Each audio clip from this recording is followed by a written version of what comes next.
આજના સ્પેશિયલ રિપોર્ટમાં આપણી જવાબદારોની ઊંઘ ઉડાડતા સવાલો પૂછીશું કે આખરે ક્યાં સુધી જનતાના પરસેવાના પૈસા ભ્રષ્ટ કોન્ટ્રાક્ટરો અને બેદરકાર અધિકારીઓના ખિસ્સામાં જતા રહેશે?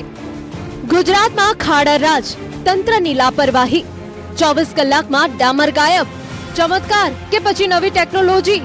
રોડ નિર્માણમાં કરોડોનું આંધણ, વરસાદમાં રોડ ધોવાઈ જવાની ટેકનોલોજી? કંટાળી પ્રજા, ભ્રષ્ટ તંત્ર જાગશે ક્યારે? હવે તો થીંગડા મારવાનું બંધ કરો. સૌથી પહેલા વાત સંસ્કારી નગરી વડોદરાની, જેને હવે લોકો ખડોદરા તરીકે ઓળખવા મજબૂર બન્યા છે. પાલિકાએ કરોડો રૂપિયા સમારકામ પાછળ ખર્ચ્યા, પણ આ દ્રશ્યો જુઓ. વરસાદના એક સામાન્ય ઝાપટામાં રોડ પરનો બધો મેકઅપ ઉતરી ગયો. એટલે આ લોકો ખાલી એક જ વસ્તુ ધારે છે કે અહીંયા આગળ કોઈ અકસ્માત થાય અને મૃત્યુ થાય ત્યાર પછી ખાલી જાગે, 2-4 દિવસ જાગીને પછી ફરી પાછા સૂઈ જાય. આ મારી રજૂઆત છે. મેં અનેકવાર રજૂઆતો કરેલી છે આ રોડ માટે. ગાડીવાળા બી કદાચ કોઈની કમરમાં તકલીફ હોય ને તો અહીંયાથી જતા રહીને સીધી થઈ જાય, યા તો પછી દવાખાને ભેગા થઈ જાય.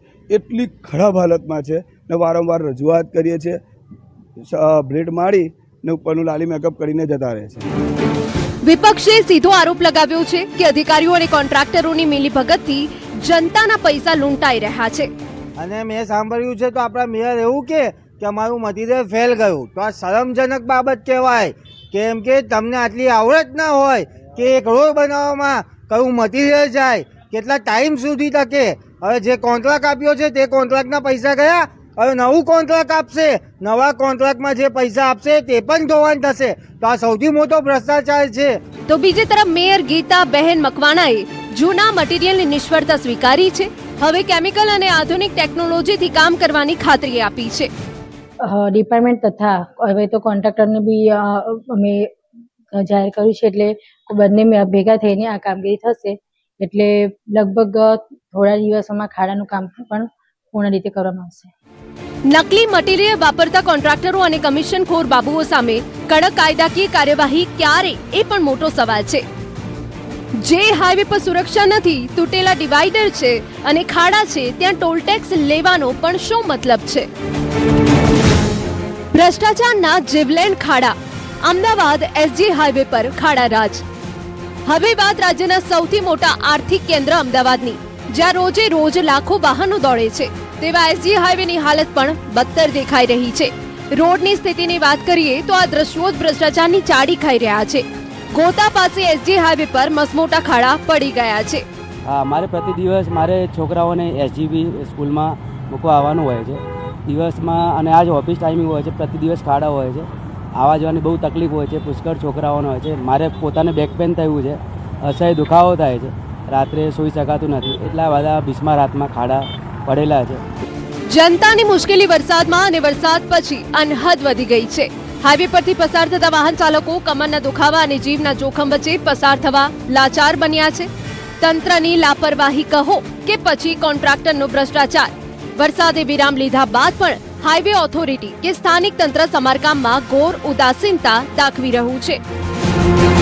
અમદાવાદમાં થોડા સમય પહેલા પડેલા વરસાદના કારણે શહેરના અનેક વિસ્તારોમાં રસ્તાઓ પર ખાડા પડી ગયા છે. હાલ આપ જે દ્રશ્ય જોઈ શકો છો એ દ્રશ્ય છે અમદાવાદના એસજી હાઈવે પરનું, અને ગોતા તરફ જે જતો રોડ છે અને એ રોડ ઉપર મસ્ત મોટા ખાડા પડી ગયા છે, અને તેના કારણે વાહન ચાલકો જે છે તેઓએ મુશ્કેલીનો સામનો કરવો પડી રહ્યો છે. દિવસો વીતી ગયા છે, વરસાદે વિરામ લીધા છતાં હજુ તંત્ર દ્વારા એ ખાડા રિપેર કરવામાં આવ્યા નથી. મારા સહયોગી નિલેશ મારી સાથે છે. દ્રશ્ય હું આપને બતાવીશ રોડના બીજી સાઈડના, કે આ રસ્તો સીધો જે છે નજીકમાં સ્કૂલ આવેલી છે અને એ સ્કૂલ તરફનો આ રસ્તો જઈ રહ્યો છે, અને ત્યાં પણ આટલા મસ્ત મોટા ખાડા પડેલા છે, અને તેના કારણે વાહન ચાલકોએ મુશ્કેલીનો સામનો કરવો પડી રહ્યો છે.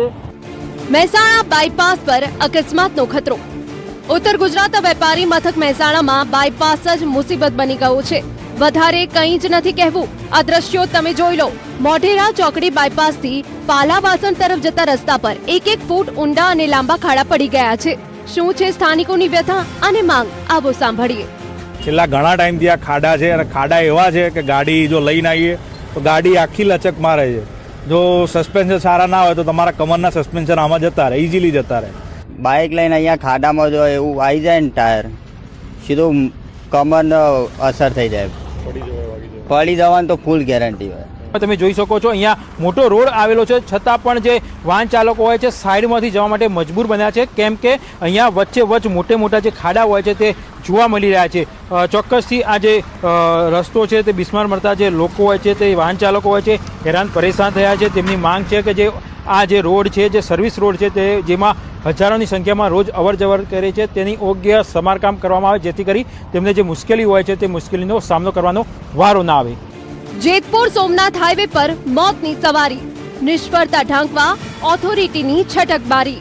માત્ર શહેરો જ નહીં, નેશનલ હાઈવેની સ્થિતિ પણ દયનીય છે. જૂનાગઢ જેતપુર સોમનાથ નેશનલ હાઈવે પર તંત્ર પોતાની નિષ્ફળતા ઢાંકવા જનતા પર દોષનો ટોપલો ઢોળી રહ્યું છે. હાઈવે ઓથોરિટીના પ્રોજેક્ટ ઓફિસર વિકાસ મિશ્રાનું કહેવું છે કે સ્થાનિક લોકો સુવિધા માટે ડિવાઈડર તોડી નાખે છે. कई रीजन देते हैं, हमारे पास आगे कट नहीं है, ये है वो है, प्रॉब्लम तो होती है, लेकिन अभी क्या करें, हम लोग रोड पे काम करते हैं, हम किसी से झगड़ा भी नहीं कर पाते हैं. जैसे झगड़ा करने चलो आगे चल के परेशान करता है. આ બધું બંધ કરવા માટે માત્ર ને માત્ર આ જેતપુર સોમનાથ હાઈવેના લાગતા વળગતા અધિકારીએ સજાગ થઈ પેટ્રોલિંગ વધારી આવા ગેપ વહેલી તકે બુરાવવા જોઈએ અને થતા અકસ્માત રોકવા જોઈએ.